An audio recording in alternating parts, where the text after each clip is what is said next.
So last month, my roommate Alex decided to embrace his inner culinary artisan and try his hand at making cheese. He's always been a bit of a foodie, so none of us were surprised when he showed up with a cheese-making kit he'd ordered online. We all laughed when he declared that he was going to create the next big thing in artisanal cheese, but we were supportive. After all, it's not every day your roommate decides to become a cheesemonger. It was all fun and games until the smell started wafting from the kitchen, a pungent aroma that even our most fragrant candles couldn't combat.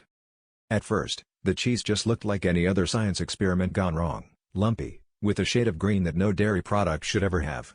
But Alex was optimistic, insisting that the unique mold growth was part of the aging process. We started to notice, however, that this mold had a mind of its own. The green fuzz seemed to pulse and thrive, and I swear I heard it humming one night as I passed by the fridge. That's when things started to get weird. Every time we'd open the fridge, it looked like the mold had rearranged itself, as if it was trying to communicate or, worse, organize. A week later, I came home to find Alex looking bewildered.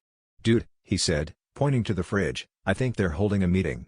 Sure enough, through the glass, I could see the mold had formed a perfect circle, and there was a tiny podium made out of what I can only assume used to be a carrot. The mold seemed to be in deep discussion, and I couldn't help but feel they were plotting something sinister.